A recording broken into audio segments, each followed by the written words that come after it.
Hey, what is going on, everybody? Welcome to the Super Lunch Bros Podcast, episode 33. I am Brendan, And I'm Nate. and today we're not going to talk about MMA first because we had something more exciting going on. Way more exciting. Yeah, it's really weird. So, obviously, for those of you guys who don't know and you've been living under a rock, Mike Tyson fought at the age of 54 against Roy Jones Jr., who was 52, I believe. Or 50, 52. Anyway, Roy Jones Jr. Both in their 50s. Hold on a second. My children think that it's a good time to play like really loud things on the tablet. I mean, it seems like it's the perfect time to play that. But yeah. Mike Tyson versus Roy Jones Jr., which, from my understanding, actually broke some pay-per-view records for initial buys. I did not know that. Pre-buys? Yeah. All right. So, there's also another fight on that card that we can talk about, but let's just address the actual fight itself, and then we can go around the entire circus that surrounded it. I'll let you go for like, what did you think of the fight? Everything else going away. If you were just to tune in a vacuum, right? You're in a vacuum, not knowing anything else that's going on around it, and you just turn on boxing, and that's what you saw. What do you think? Hold on. Is this assuming I don't know who Roy Jones Jr. and Mike Tyson were? Yes. Let's say I grew up in North Korea. I just got over the border into South Korea. You know, I'm sitting in processing, and boom, TV comes on.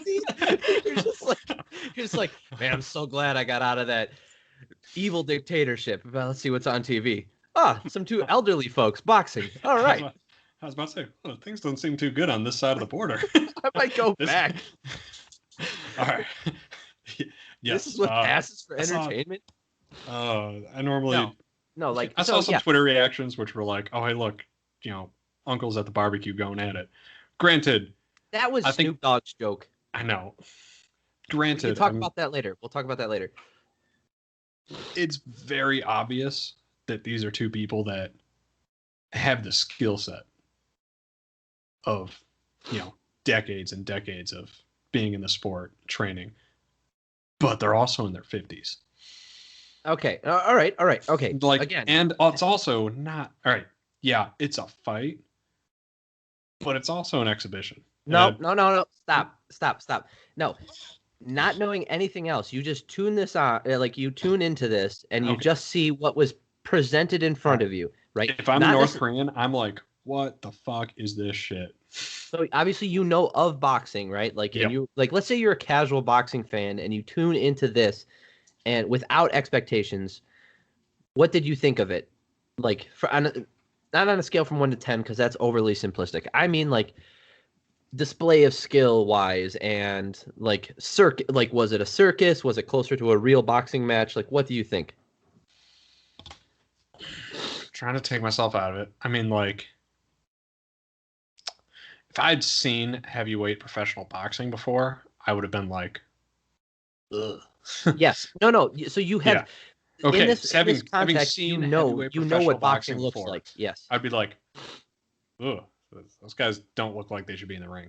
Okay. All right. Okay. Like, do you remember Tito Liddell? Yes. It didn't quite. It was not that bad. No, it wasn't that bad, but it was like, it's probably only because it wasn't an MMA fight, because it's a boxing fight to where you can kind of make it not look as bad as that was. Okay, so posing that same question to myself, I am more of a casual boxing fan. I really only tune in for the bigger fights. And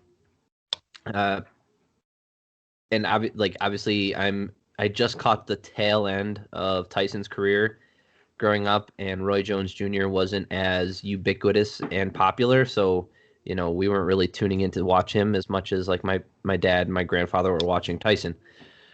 So watching them right now, and I've also obviously in retrospect, like, I've gone back and watched these guys' highlights. I know what their boxing skills looked like 10, 15, 20 years ago.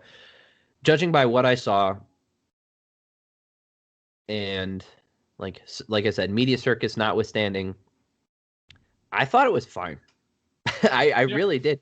Like watching it, never once was I was like, oh, this is this is so gross. Like I don't want to watch this ever again. Never once. Not even an inkling of that. The worst, I was like, man, stop. Literally, the worst thing about it was the same thing that I have with every boxing match. It's like, quit leaning on him. Like that's what I was thinking. And it's that compared to some of the other heavyweight boxing matches we've seen recently, like for instance, the other Tyson versus Wilder but fight. okay, so like that's the best active heavyweight right now versus like the other best heavyweight active right now. So like I'm just saying in comparison to like it's very obvious that they're past their prime, but they didn't look bad. Like they still look like they obviously had decades and decades of skill set, but they're still in their 50s. So it's like it was kind of what I would actually expect, especially if you go back and look at either of their last fights and how long ago they were. Like, well, I mean, Roy Jones was fighting up until 2 years ago. I know. I mean, he was fighting in Russia against some randos, but that doesn't matter. He was fighting. Yeah. I mean, you're right. Tyson hasn't fought in 6 years, and he lost 100 pounds, and he's been on a business venture, and he's kind of changed who he was as a person. Like, on his first appearance on JRE, if you remember back. Flip-flop, but he's he's gone hard in a couple dimensions. Oh yeah, but because when he was talking about when he watches videos of himself as a kid, or what he calls himself a kid, 19, 20-year-old, and he's like, oh man, you were so silly. Like it's like, I'll eat your children. Like, man, what a silly kid. Like, I'll kill you. No, you won't. Like, oh yeah, he's definitely he's definitely a different person, but he also there was that period where he was saying he wouldn't even train because he didn't want to feed that ego, and then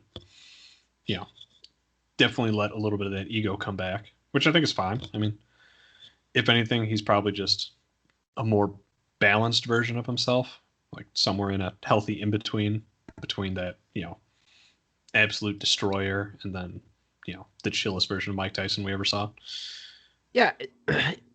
Leading up to this, and then also in the past 5 years, hearing him speak and how he's changed and those kinds of things, I think he got to a point where he understood himself well enough. And this is like some bullshit psychoanalysis that I'm doing here, but just from the outside looking in and like just from the surface, like you can kind of tell that he's okay with himself as a person and as a human being now, to where he can let a little bit of that go and get back in the ring, fight a little bit, train fighters, be involved with the sport. Whereas before he didn't want any of that let back in because he was afraid of like himself. And he said that out loud. Like he said that about himself. Like he was afraid of his ego. And now he's allowing himself like little bits of that. It's like a recovering, addict. They completely cut everything off, and then they get to a point in their life where like, you know what, I have enough control over myself and my desires, so I'm going to let myself have a little bit of this thing, but I can clearly cut it off when I need to. And not everybody can do that. Some people have to stay off of things completely. And again, like this is his first fight back, and I don't expect him to fight again, but he could. And I don't see this going down a dangerous path for him. So no. I mean, him being involved in boxing, him being involved in MMA, teaching people striking, like that kind of stuff. Like I think that's okay for him now. Oh yeah, I definitely agree, and it definitely helps his podcast, which I don't know if you've listened to. Hot Boxing it's a pretty fun podcast. I've like heard the clips from it, but I don't consistently listen to it anymore. Yeah, it's good, but like I said, definitely good skill set. I know it really wasn't an exhibition the way an exhibition should be, but like I definitely don't think it was a full-fledged 100%. So who do you think won? At Tyson. Yeah. Okay. Good. That's the correct answer. There's only one right answer. I don't understand how the draw came into being. Like I do. Okay. It's boxing. Yeah. No, it's the commission. The commission was like, nobody wins this fight. Like, we can't let anybody know that this was anything other than an exhibition. Even these fake ass scorecards can't show that someone won this fight. As stupid as that is. I don't even look at what the scorecard said. I was just like, all right, whatever, boxing. No, it clearly Tyson won that fight, and Yeah. he looked. I thought he looked incredible. Yeah. Not I mean, not just all for things considered, 54. I just mean as a person with the decades of skill that he has, he looks incredible in there.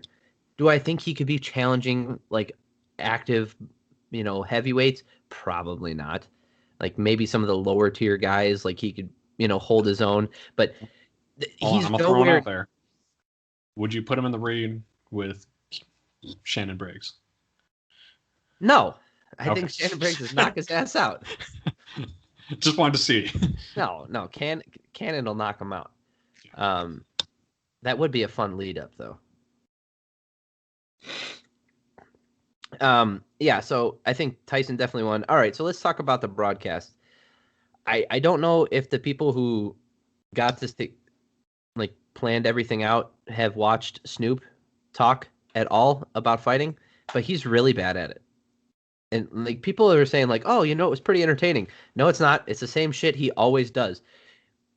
He sounds like He's the done a couple first. like fight companion-esque Yes, things. like Yeah. he did the UFC, like he was doing the UFC, like not the Tuesday night contenders, not the contender series, but he was doing one of those things. He was doing it with Uriah Faber, and I think Yeah. he's just I just vaguely remembered that like he was doing that for a little while or something similar to like a fight he was companion type he thing. was doing it on his own, and then the UFC brought him in because he was, he's popular, and they realized like, oh shit, this was a bad idea. Like he's not good at it at all. It was bad. It's like he it's like your casual friend who thinks they know boxing or MMA is talking shit about it, but then always trying to relate it back to like their experiences growing up because they think that's similar. Like, oh, this is a dog fight. This is a Snoop Dogg fight. Oh, dude, shut up, please. Like, that's not even a good joke for a dad. Like, please stop. Oh, just corny Snoop Dad. I mean, Little I did don't he mind. know he was the uncle. Like, Just I don't mind commenting on a him. professional fight. Like him as a person, and what he's done as an artist and those things. Like, more power to him. There's nothing I can't talk shit about any of that stuff. But as a commentator, he's terrible. And like going to him and be like people saying like, man, he was really entertaining. No, he was not. It seems entertaining because you got a small dosage of it. How many Like of those people have never actually listened to the commentary of a boxing match? probably all of them. Yeah, that would be my point out. Yeah, It's like, all right, there are a lot of people who have never even heard fight commentary in general, either UFC dude, or boxing, that are they probably had tuning in and then commenting on Snoop Dogg doing it. they had Mario Ronaldo doing, his usual, like he does a really good job. So, and then they had Sugar Ray Leonard, one of the best boxers of all time. They have Israel Adesanya, a UFC, like a current UFC fight like champion who can also talk, and then Snoop Dogg. What the?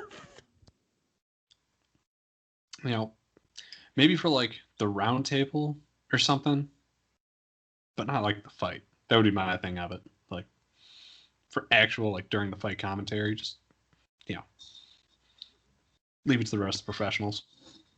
Yeah, just have them do color work like at the desk or something, going back to the desk and talking in between fights or things like that. All right. Exactly. So one more thing. I don't know how familiar you are with this, but the CSAC, California State Athletic Commission, their handling of this fight.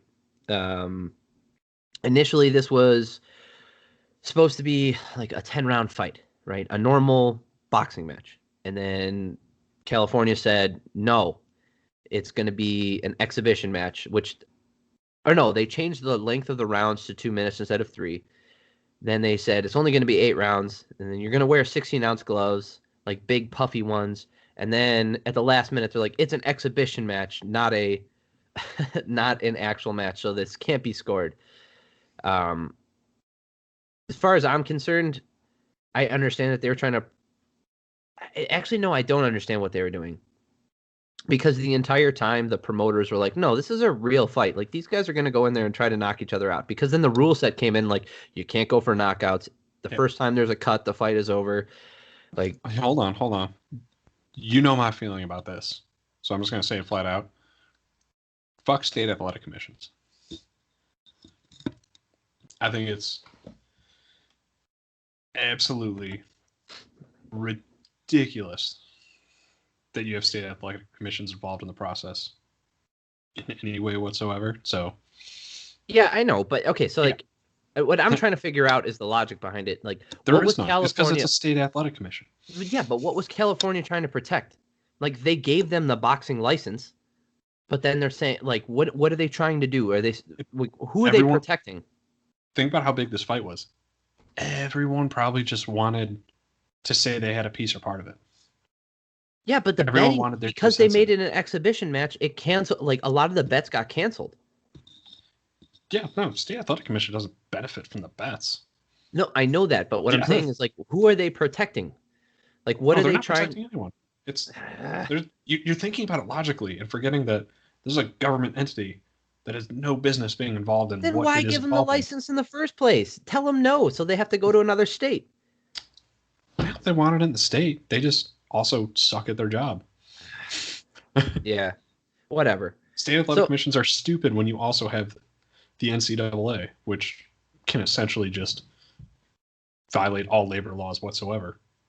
yeah, Like that it's like, oh yeah, cool. Every single state has a state athletic commission, which also allows the NCAA to exist. Like, yeah, all right, yeah, you don't care about protecting anybody. no, they Your don't give a function shit is about anybody. meaningless. And the difference between amateur and professional athlete status and all that stuff, like, all right, fuck off.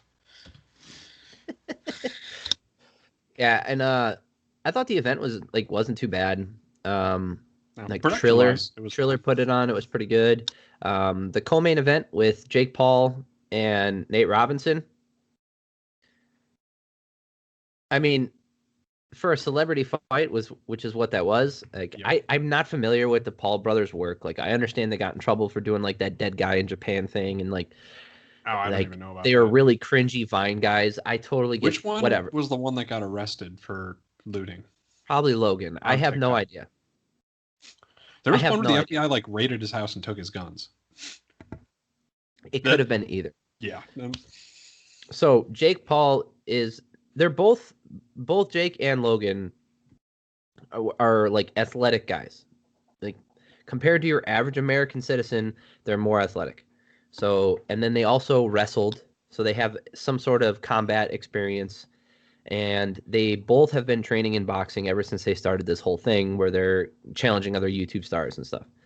And then Nate Robinson, who, if you don't know, is a 5'8" or 5'9" professional basketball player, former professional basketball player who could dunk. He's like a 2-time or a 3-time dunk contest champion. Kind of, sort of, like people didn't agree with him. It's like he won a lot of them because he was short. Whatever, it doesn't matter. Also a very athletic guy with no combat experience whatsoever, and he was talking crap and then like wanted like everybody wants to knock the Paul brothers out because they don't like him. So Nate Robinson gets in there, and it looked like he had been training for all of 10 minutes before the fight, and he walked forward like he was like trying to take him down and like wrestle him at some points, and then dude, like he got caught so hard, like he Yeah, it went, was bad. yeah, he got put on his ass in the first round, like with a punch to the back of the head. It was in movement, like it wasn't like targeted, Oh, so yeah, stuff I don't happens. think it was. Yeah, And then in the second round, uh, he gets hit. I think it caught on the temple and dropped. He gets back up, and then like he comes out of the corner with his hands down like to his sides, face first, and Logan like catches him right on the chin, and he falls face first, just smack dab onto the ring. It was crazy. Like as much as like a shit show as like the lead up and like whether you consider this boxing or not, like that was fun to watch. yeah. He just I don't know how many times he'd put on boxing gloves before then and gotten in the ring with someone, but That did not go. There's no way that went the way he thought it was going to go. I don't know how much actual training he did or what happened in the lead up. I vaguely heard some kind of rumor on the internet that basically in his first training session he got dropped and it freaked him out, and then he basically just decided he was going to wing it going into the fight. That's a bad idea. Yeah. I don't know. I don't know how much truth there is to that, but yeah, it's No, what it looked like was what it actually was. A guy who has been practicing boxing for a couple years and who is really athletic against a guy who is very really athletic, but has never practiced boxing. and then never practiced and also thinks he can throw punches. Like, because you see this all the time. Like, if you ever catch those clips of street fights and stuff, like, everybody thinks that, like, oh, all I gotta do is throw one punch, and if I catch him, like, he's done. Like, that's not how shit works, man. It's not like the movies. Like, you have especially when you throw gloves on. Yes. Like, it's not just a, like, you can make, when they say, like, oh, he's trying to make it a brawl out there, compared to your average person, like, a skilled boxing brawl or an MMA brawl there's a lot of technique built into that. It's less about, the counter punching and less about leading and foot position. And it's more about just getting inside your opponent's guard and roughing them up, right? And making things a dirty fight. But there's still a ton of skill that goes into that. It takes a lot of practice to be able to, like, skillfully move forward without exposing your chin or minorly exposing your chin, punching your way in, keeping your eyes open, keeping your head up instead of down, looking down. Like, it takes a lot of practice to do those things.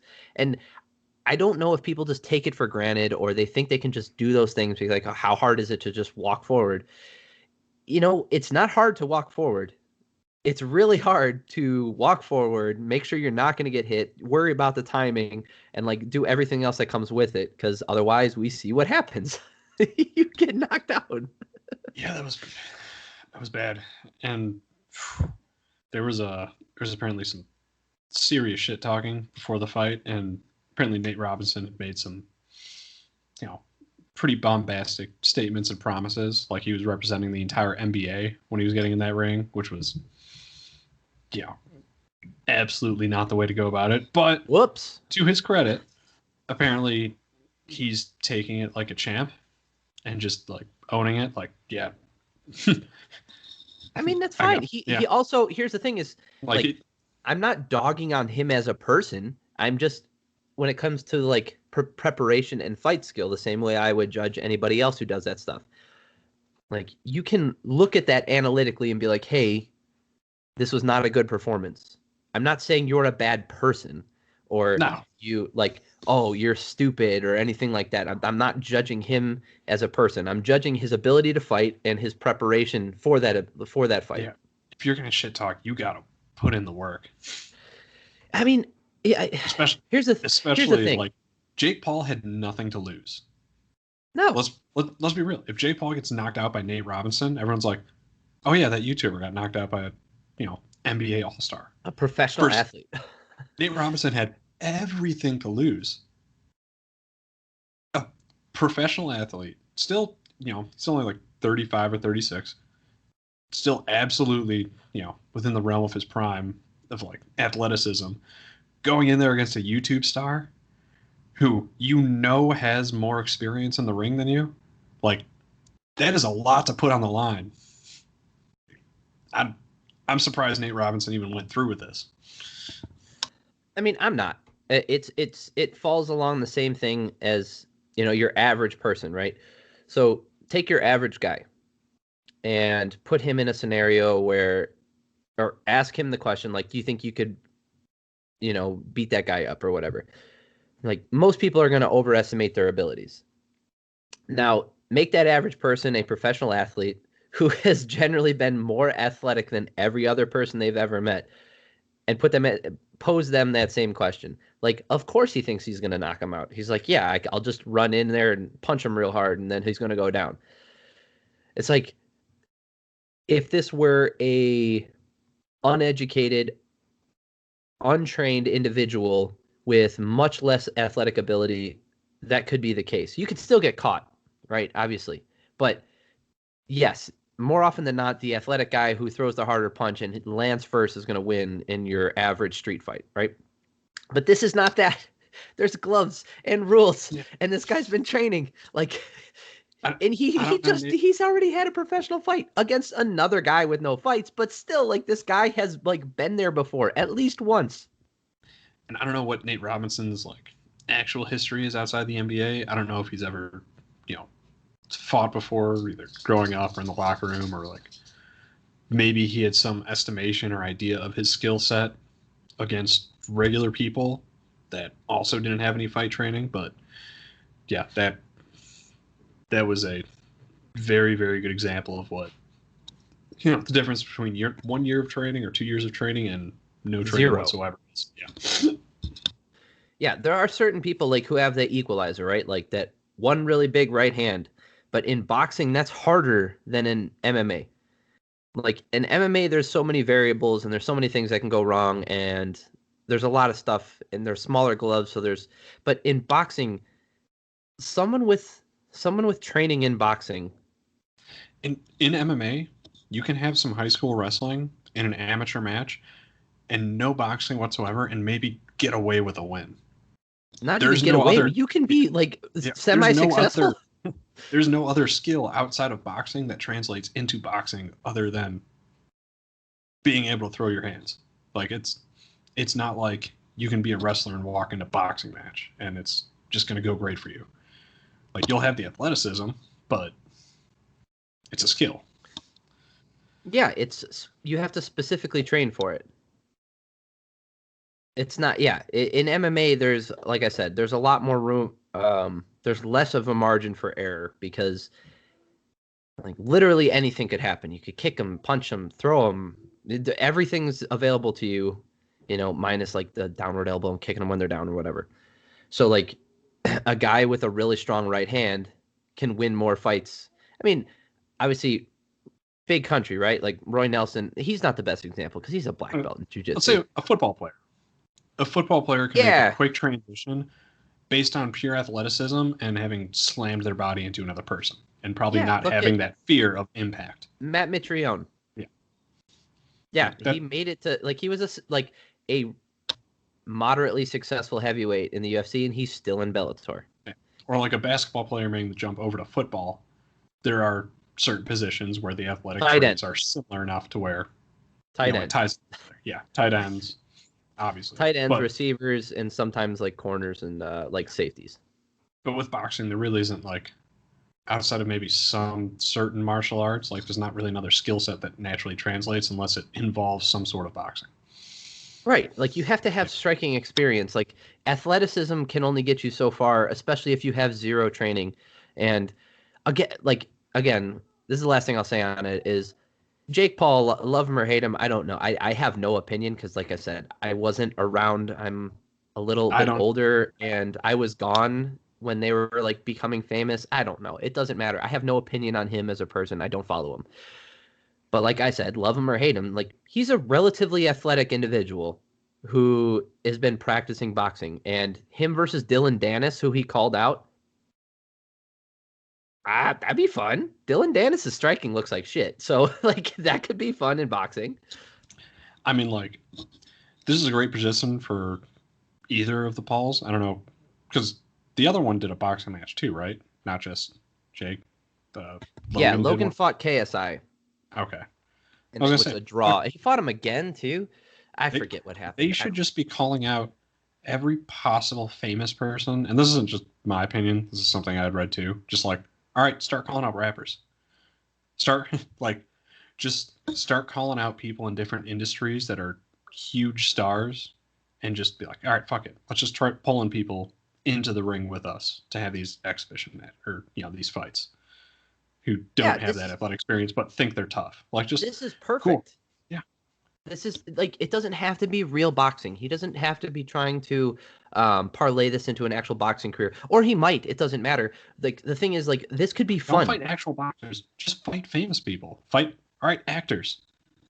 Yeah. Pull someone in, just boxing. Like, all right, fight Michael B. Jordan. Fuck. Yeah. Remember when Michael B. Jordan was talking shit and saying he could beat Roy Jones? Yeah. All right. Fight. Call him out. Call out Michael B. Jordan. If you're Jake or Logan Paul, fuck it. You got nothing to lose. Fight Creed. Like That would be fun. exactly. I would watch it.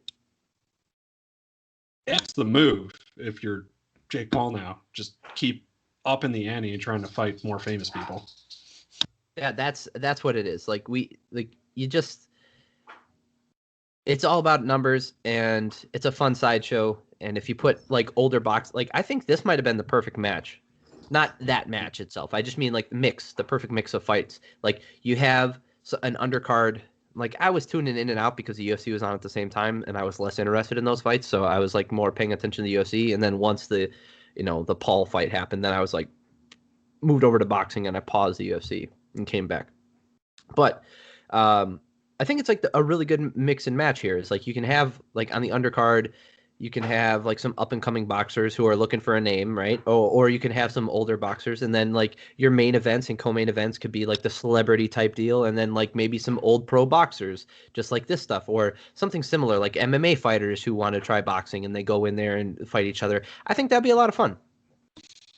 I agree. I don't think you could do. All right, and maybe you can disagree with me on this. I think celebrity fighting is better in the boxing ring than it is in the octagon. I think if you tried to do celebrity fighting in the octagon, it would be a lot sadder or maybe more disappointing or just way more boring than like, the potential that you have to get it in the boxing ring. Yeah, there's also like it goes back to the variables. There's too many variables in MMA. You can have I don't want to see it because inevitably when you see two really unskilled guys in MMA, it looks the same. Two guys flopping around, throwing wild bullshit punches, and then one of them ends up on top of each other or something. Like, it's just not good. Yeah, you get a TKO by gas out. Yeah, sure, that can happen too. And but that's kind of gross. Whereas in boxing, like they can lean on each other. They're diving in and there's clinching and like a little more like kind of crappy stuff, but it's relegated to the feet, and you're not allowed to just hang on each other the entire time. So it keeps the things moving. So I think for less skilled fighters, I think that would be better. Yeah. So yeah, I agree. Okay. All right. Speaking of the UFC and MMA, we had another fight this weekend. My boy Curtis Blades caught the COVID, so he was not able to beat Derek Lewis this weekend, which is unfortunate. But we did get Anthony Smith stepping up to main event status against Devin Clark, taking a 3-round fight to 5 rounds. It did not take that long. Anthony Smith gets back on the horse with the win in round 1 due to triangle choke from the bottom, which was fantastic. Yeah. Anthony Smith has had, I don't want to call it a lucky career. Man, like the amount of cards that he's kind of the lucky breaks that he's gotten. Yeah, obviously he's got the skill to back it up, but like, there's a situation where, all right, hey, you're back on the front of a card and you put an impressive win. Like he puts it together. It's not like he just it's not like he's getting free publicity, but. Well, it's one of those things where like, it's, when you're playing cards, right? Specifically like playing poker, there's a saying is, like, oh, you make your own luck. Or the more specific version of that is you can't get lucky if you don't play. Right? So he's constantly putting himself out there and making himself available to fill in these roles and do these fights on short notice and step up and put himself in the position to win. No, not just a fight, but, situationally. So I think he's kind of made his own luck with that kind of thing. Yeah, and I would agree with that. But I just mean in terms of like the pathways that happen in the UFC, which we've talked about. Like he's had a pretty nice pathway that obviously he had a good hand in making himself. Yeah, I mean, he's worked really hard, and he's had. I mean, he's gone up and down, man. He's 34-16. Like he's a 75% fighter, and it's one of those things where. Given the night, he might come out with a win, and he could still be the champ in the light heavyweight division, given Weird given the things can happen. circumstances. Yeah. Yeah, That's I thought he looked great. I thought he, in the short fight, as short as this fight was, I felt like he was more there than than in his last couple fights. The Alexander Rakic fight was god awful. That was one of his worst showings. Uh, I think the Glover Teixeira fight was more of a um, exhaustion thing. Like he just went too hard, too fast, and Glover didn't go away. And Glover did what Glover does. And Glover is very smart and a freaking hard person to beat on any night. So, yeah, I don't blame anyone for losing to Glover, especially at this point in their career. Oh, that's what I'm saying. Is like in retrospect, we can look back now because so leading up to that fight, everybody's like, oh well, he should definitely win this because he just challenged for a title and Glover's on his way out. And then we're like, oh man, Anthony Smith didn't look so good. And now then, Glover's on the cusp of another title shot. Exactly. Or like, and then Anthony Smith had that that Alexander Rakic fight relatively soon after that fight. So, and then he gets smoked and leg kicked to hell in that fight. Didn't look great. Looked like he wasn't all there. So you're just like, oh, maybe he's on his way out. And then Glover beats Thiago Santos and puts himself in a position for a title shot. And then Anthony comes back and beats another upcoming fighter in Devin Clark. It's just like we're back to where we were like 6 months ago, 7 months ago. Time is a flat circle. This is ridiculous. Same, but different. Same, but different. What? Co-main event: Miguel Baeza versus Takashi Sato. I mean, there's a submission second round. I don't know. We'll see where they end up in another year or something. If he strings up a couple wins, welterweights. I mean, he's not ranked or anything. Like this is like one of those fights where pay attention to him. Look going forward. We might see something out of him. We might not. Let's just watch him. Two sloppy heavyweights. I'll tell you what. One of the most disappointing things for me is watching sloppy heavyweights just throw their flabby bodies at each other. I'm not going to sit here and say that like they don't deserve to be in the UFC because obviously they do. It's very displeasing to the eye to watch them when clearly you know that they could be doing better. Yes. Right? And it's rough to watch, especially when you see other heavyweights who are obviously conditioned. Stipe Miocic. Yeah. Stipe Miocic. Alexander. So, Alistair Overeem. Yeah. You even got like Walt Harris, who's a little heavier set, but very athletic. And he's just carrying a little bit extra body weight. Yeah, he's in very good condition. And then you got like these sloppier guys like Derek Lewis and Tai Tuivasa. And like, it's one of those things where like some of them could make light heavyweight if they just fucking got on a diet. Yeah. Right? Like Roy Nelson, as much as some people like him because it looks like your dad is out there knocking people out, it's not a good look. Do you know what I mean? Like seeing this sloppy individual with I'm just gonna say what it is. What could have Roy Nelson done at light heavyweight? Who knows? Maybe worse. Yeah. I'm not saying. But I mean, like, let's be real. I think he had some amazing skill. Of course. And I'm not saying he would be better or worse. I'm just saying clearly they're not living up to their full potential. Even if they become heavyweight champ like Daniel Cormier, right? Like, imagine if he had fucking portion control in his daily life and he didn't have to cut 40 pounds to make light heavyweight, right? Oh, yeah. It's unbelievable to me. He could have been a middleweight. Probably. Yeah. That's what I'm saying. It's not like these guys have an abundance of muscle and it's just like, oh, it's so hard for me to cut down. It's not like these are Brock Lesnar individuals who are just overly large human cutting beings. Down to 265 shredded. Like Francis Ngannou, if he bulks up, like, yes, he has to cut a little bit of water weight and muscle to make 265 properly, right? But he doesn't have that much fat on him. He's not rocking over 20% body fat. Whereas like these guys are just sloppy. They're just heavy-set individuals who throw hard punches. And yes, even if they are athletic, it drives me nuts that they're not living up to their full potential. You're not going to get onto the front of a Wheaties box like that. And that's that's the truth of it. You're not going to be that superstar coming in sloppy, even if you win. Yeah, and I'm not like I'm not here to like. And I don't want to use the phrase fat shaming because I think Let's that's be real. perfectly Being fine. in the UFC, you want to make the most. You want to make the most money you possibly can during your fight career. Yes. Like, regardless of your weight class. I mean, I don't have the data to back it up as a flat statement, but they're effect of how you look. I mean, for all of the faults of certain fighters, if you look like an If you look incredible the part. beast, it helps your career. Yeah. Look at Yoel Yeah, Romero. Do you think if he was a sloppy looking fella, he would got as much attention if he did as he did? Paulo Costa, Perfect example. Looking awesome, absolutely helped his career.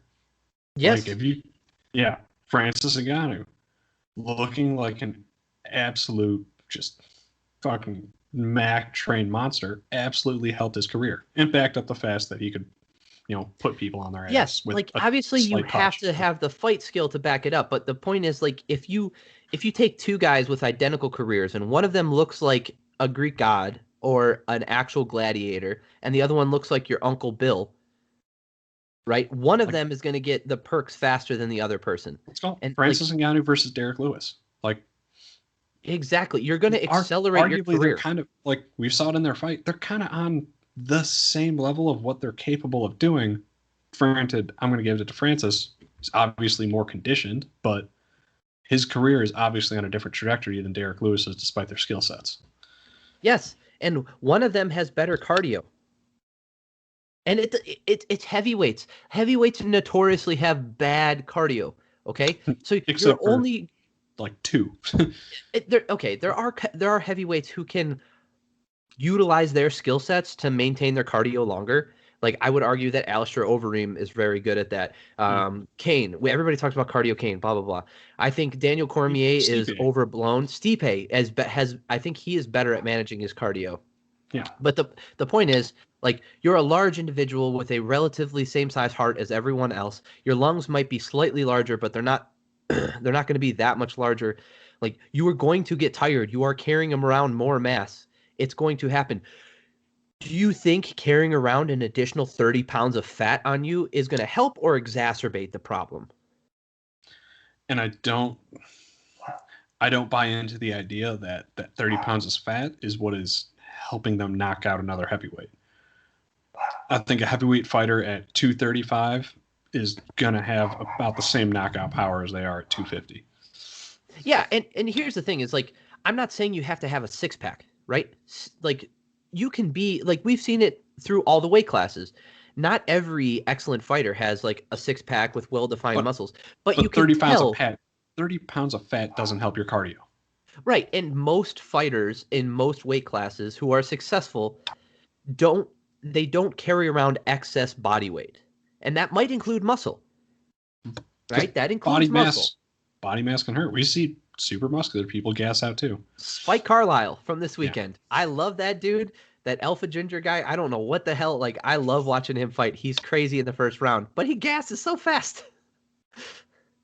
Yeah, but there's a reason, all right, for all the faults of body mass index, there is some truth to it, even if you are super muscular and you're on the high end of the body mass index. Yes. That is not necessarily healthy for you in the long term if you're maintaining that body mass for a long period of time. So we don't have a lot of data on it because, let's be honest, we haven't had a surplus of food for an extended period of time with also the nutritional information that we have now. So it's going to take decades to get the proper data on these individuals who are not overly muscular, but let's say more muscular than your average American citizen and carrying around a higher BMI than your average person. So they were like me, right? I am right on the edge of obese on the BMI scale. And I would argue that's not as bad as people that are in the category of morbidly obese on a BMI scale from muscle. That's kind of where... I mean, I have a BMI of 30, dude. Okay. But, like, you know what I mean, though, when I'm talking about. Okay, no, I got you. But what I'm saying is, like, I was just making I was adding to your point that like we don't have a lot of data on people who are like me, right? Where I maintain a higher BMI for my entire lifetime, even though I tend to have a lower body fat than your average American or your average person on the planet, especially your average American. And I maintain a higher BMI. What are the health consequences of that? Right? So we don't have that. All we have is the BMI data, and the BMI, a higher BMI over your lifetime tends to correlate with negative health side effects. But a lot of those are really going to come from higher body fat content, right? Yeah. So now it could just simply be that when you add in more calories, right? Like your body burns more calories, therefore you have to take in more calories. There's a metabolic cost to that. Your body has to process more. It has to work harder to keep you alive for any given set of any given set of time, right? So your body's doing more work. So like I said, there's a metabolic cost to that. Over your lifetime, does that add up? And does your body like the cell replication, does that deteriorate faster in you because your body's been working so hard your entire life? Or does the fact that you've been maintaining yourself at a higher health standard and athletic standard, does that mitigate those negative side effects over your lifetime, and do they balance out? Or is it a net positive and net negative? We don't have any of that data because we don't have any long-term studies on people like that. Which is fair. And obviously there really isn't the science to make the argument either way. What I would argue is obviously someone of a low body fat percentage at the same BMI as someone else as a high body fat percentage is going to be healthier than them in the long run. But I would hope so. I would hope so. Well, someone of a high, but maybe you might have a different opinion. Someone of a super high body mass index, even from muscle, might not necessarily have the same long-term health outcomes as someone who is muscular but maintains a lower body mass index. Yes, we don't have the data for that, but I would, generally speaking, based off of the information that I've taken in over the years, like again, I'm not a doctor in this sense, but being like a health professional it's not pure bro science, I promise, because I was a health professional for a very long time. Like I like, yes, the certifications are crap and they're super easy to get and anybody can get them, but like I was doing it for a very long time, and I looked through a lot of scientific research. It wasn't just me coming up with stuff in the gym and making up my own mind. Like I looked through data and metadata and a lot of studies that were done on different subjects.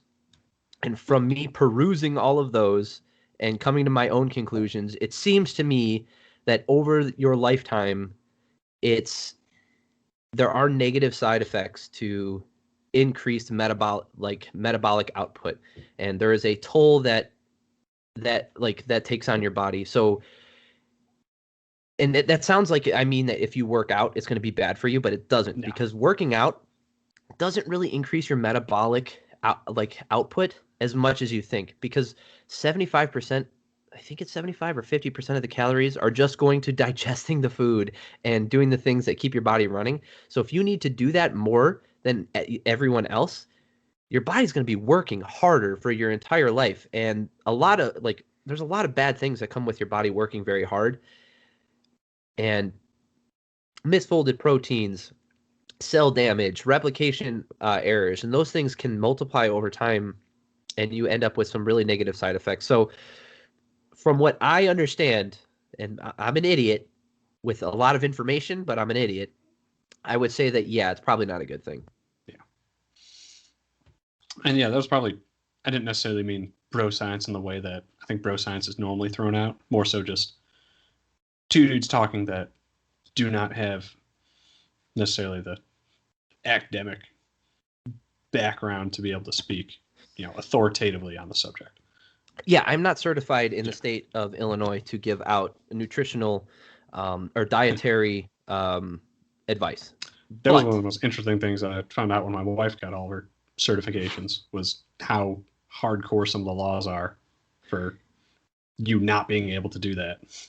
Yeah, like I'm as a trainer, I was not allowed to do that, even though like I'm allowed to tell people to do things which could Okay, so getting a training certification is extremely easy. There Yes. were a ton of ding-dongs getting people to do things that are very unhealthy.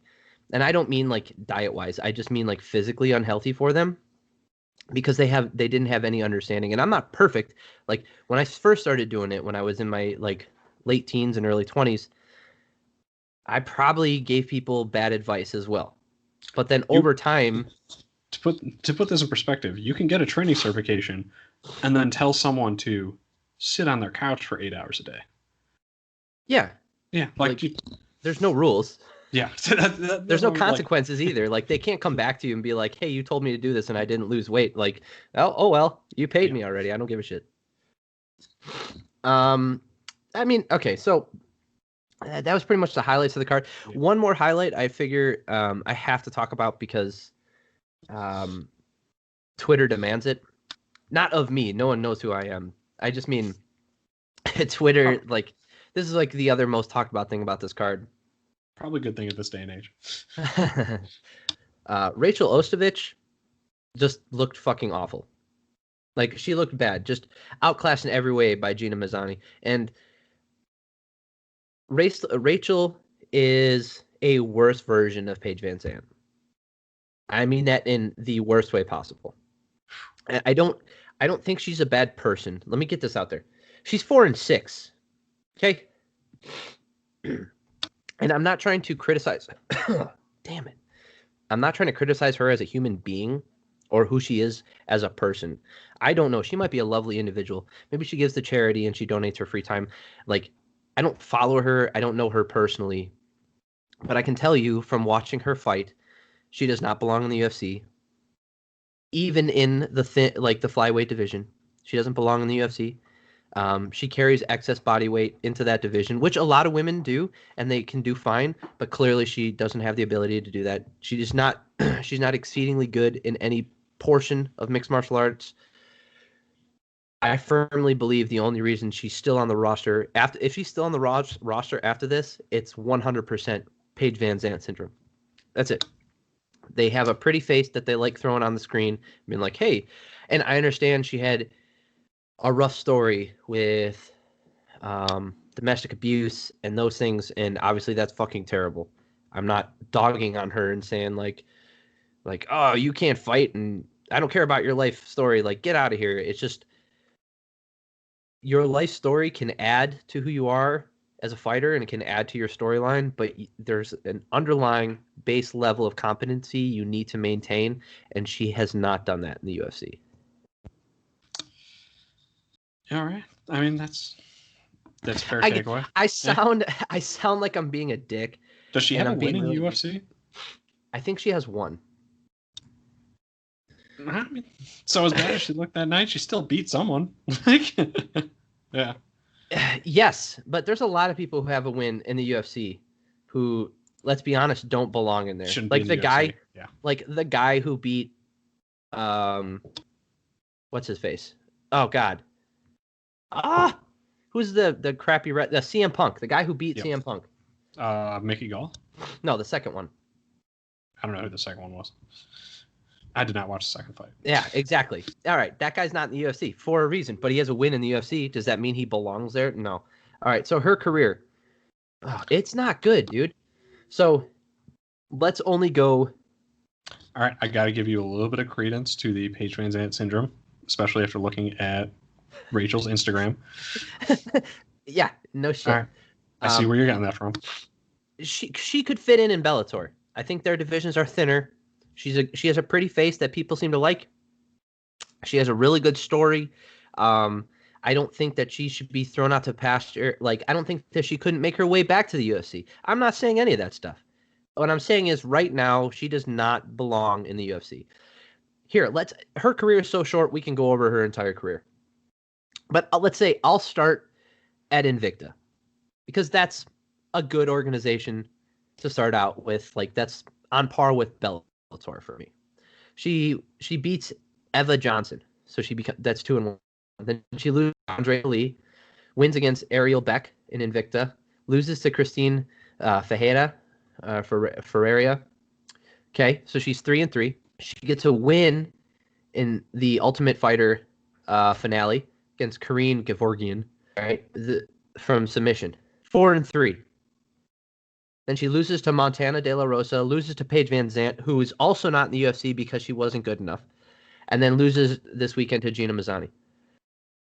Either you put her against mediocre talent who doesn't belong in there so you can keep her around because she's not a contender right now, or you send her back to Invicta, or maybe Bellator picks her up, let her work on her skills, and then eventually, Bellator if definitely picks her up, that's for sure. I mean, if she works on her skills, she could definitely make her. She did some pretty slick shit, like the back take from the bottom because of her ultra flexibility, throwing her legs over and grabbing the hips. Like she does some pretty slick stuff, and she has like the underlying skills that are necessary to be successful in the UFC. But she doesn't have the athleticism, she doesn't have the fight IQ, and she just doesn't have the wide enough skill set or the mastery of a single skill set to be like a consistent winner in the UFC right now. And 3 losses in a row, you should be cut from the UFC in general. And especially for that kind of showing on a prelim card, that's where I gotta agree with you. If you show up on a prelim card and you don't look like you belong, that's kind of, I mean, that's the cutting room floor. Yeah, there's like people, like I said, she has a very good story. She's an Instagram model, if you want to put it that way. She's a lot of people want to see her successful or be successful. It's not going to happen in the UFC unless they feed her cans. It's just not going to happen, and I think that does a disservice to every other woman in that division. Yeah, and that's fair. Especially, I mean, ultimately, I don't know how the UFC maintains their numbers for slots in some of those divisions, but I'm sure there's other women out there that aren't in the UFC right now that would do better in her position. Yeah, and listen, this is why we were talking about this. Generally speaking, if you look the part, if you look better as a fighter, physically and performance-wise, you're going to succeed faster than your contemporaries. Yep. But I like I said, there is a baseline. You have to be good at fighting. Like you got to be able to show up. You can't lose fights in the UFC and be like a model and expect to be successful. Like there is a standard. I'm not saying that if you're good looking, you should be punished. That's ridiculous. What I'm saying is like you should be held to the same standard as everyone else. Now, being successful, you can hit that faster. If you have a mouth, if you have good looks, if you have like crazy performances, like you can go faster, further, right? Like you can go further, faster than your contemporaries. But if you and another person on the same level lose 3 fights to the same the same 3 people, you should both be cut, regardless of how good looking you are. I absolutely agree.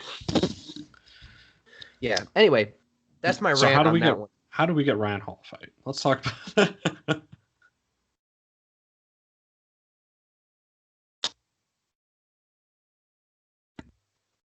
So if you want Ryan Hall to fight, what we need to do is wait till tax season, which is coming up. And then you say, hey, we need our taxes done. Ryan Hall shows up. He looks like your accountant. It's perfect. And then he's like, hey, I know how to fight.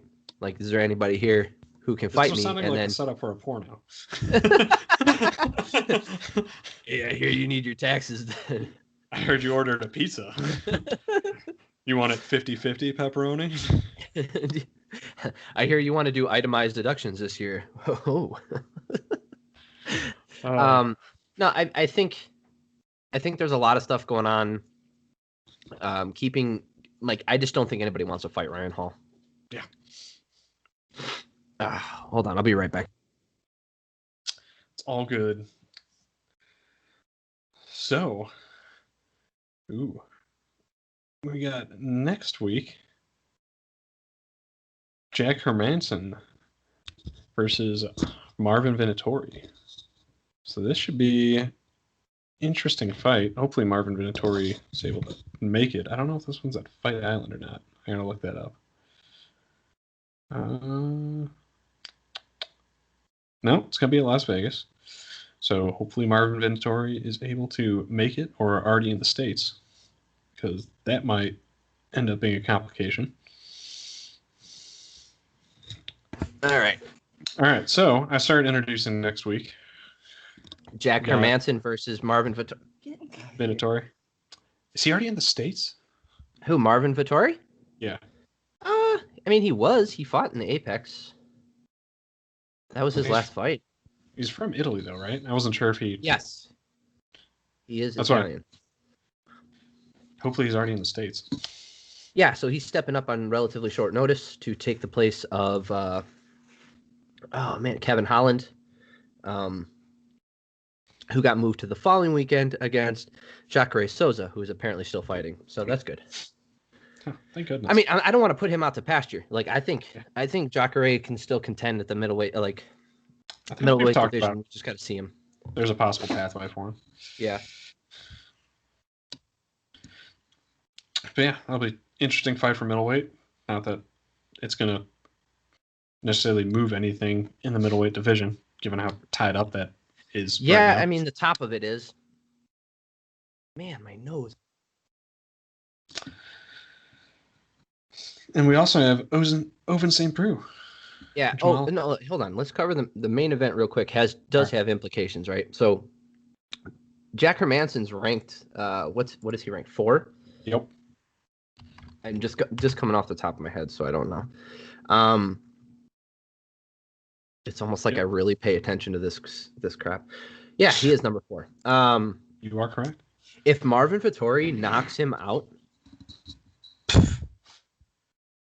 and he already has the history with, Israel Adesanya, like their first fight going to a decision. I mean, how do you not sell that storyline? Maybe he needs one more win. That's fine. I think Marvin's like 13th right now. I know, but he's fighting the number 4 guy. He's fighting the number 4 guy. Yeah, I get it. Stupid. But we said, we went over this like a couple weeks ago. He's the number 4 guy he's the number 4 guy in the division, right? And he's not necessarily up next for a title shot because he hasn't had like an impressive win. The next guy up for the title shot is Robert Whittaker, but because of that whole blah blah blah, he's going up to fight light heavyweight and blah. Whatever, it's happening. We can't. I don't want to retread that. I think if Marvin Vittori gets this win,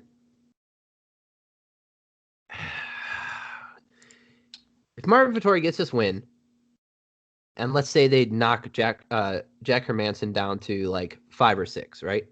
And they bump everybody down and they bring Vittori up. That would put him at 3. That would put him at like 5, right? 4 or 5.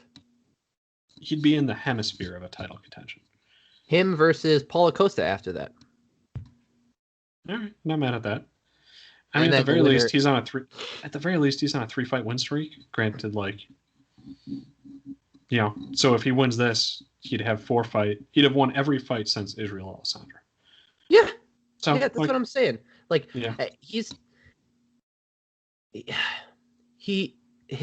Man. If he wins that fight against Izzy the first time, which I don't think was going to happen, I didn't see a path for him winning that fight. Imagine the different pathways that their careers have gone down since then. Oh, you know? So he had a roundabout way to it, but there's a path for him to get back to to a title shot, not back to a title shot, but to a title shot, and stepping up on short notice coming up this weekend. Jack Hermanson's no joke. He is a good fighter, and if Marvin Vittori goes out there and really shows that he has what it takes to not only beat him, but beat him in an impressive fashion. I don't want to see a split decision. I don't want to see a close decision. A close decision just puts him in the I think that puts him at 5 or 6, and then Jack Hermanson moves down. I think that'll put him around there. I think if Marvin Vittori knocks him out, gets a finish, I want to see him fight one of the top 3 guys. Let's go for it. Except for Robert Whittaker. Robert Whittaker needs to fight for the title next. Yeah. So you were saying OSP, Mike. If Vittori wins, I'd say Cannonier or Paulo Costa. Either of those 2 would be. I don't want to do that to Cannonier because he was so close to the title shot. So Paulo Costa? I think Paulo Costa, yeah. Well, Paulo Costa had the title shot.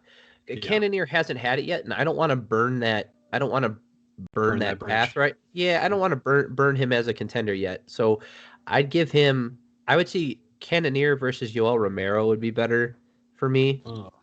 I know. I don't want to see him fight anybody in the top 5 either. To be honest with you, I think Yoel Romero needs to fight somebody in the outside the top 10. So forgive me for mentioning his name. Do the rematch with Jacare. Yeah, sure. Let's roll that back because I want to see that fight again. I don't actually want to see that fight again, but I want to give Jacare the chance of redemption. And I think that's worth it. All right, so light heavyweight, we got OSP going back down. Thank God. Against Jamal Hill. Jamal Hill's undefeated. He is one of those newer guys in light heavyweight who's making a name for himself, and OSP's a kind of member of the old guard now, which is strange to me to say. But as far as I'm concerned, OSP, I think he is who he is now, and he always will be. He's on the older side.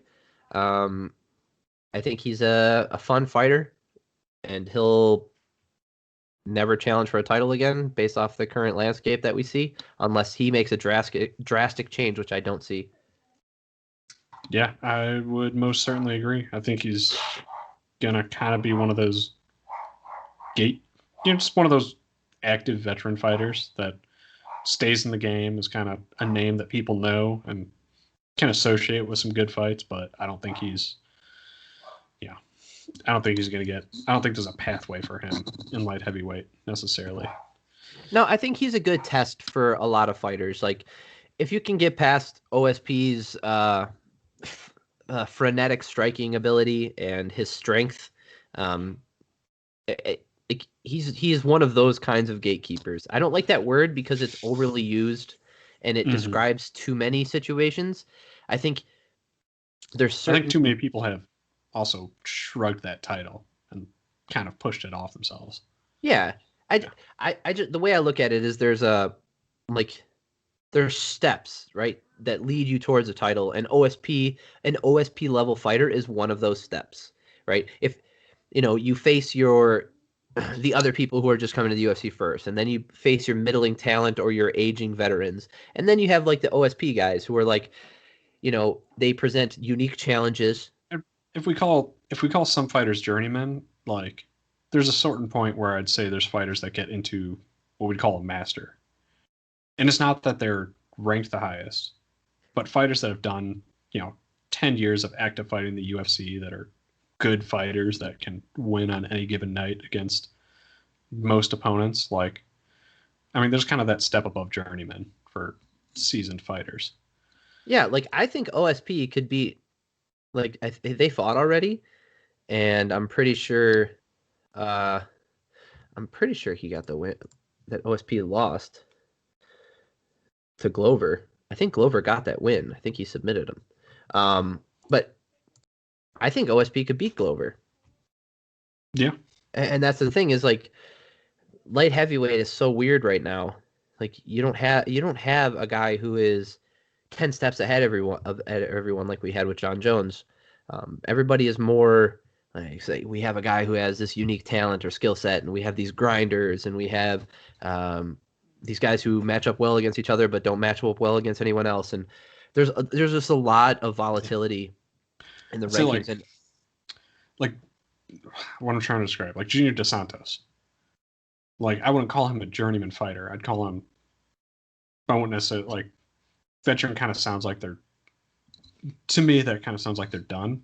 But he's still pretty active. So I'd call him a master fighter. Yeah. Like, he's in that master class. I would agree with that. Still active, still an absolute threat to anyone, but they're kind of past their time of title contentions for the most part. But, they're not, I hit this, like you said, it's not their stepping stone. It's not their gatekeeper. It's, all right, they're in that master level of fighter. Yeah, I agree.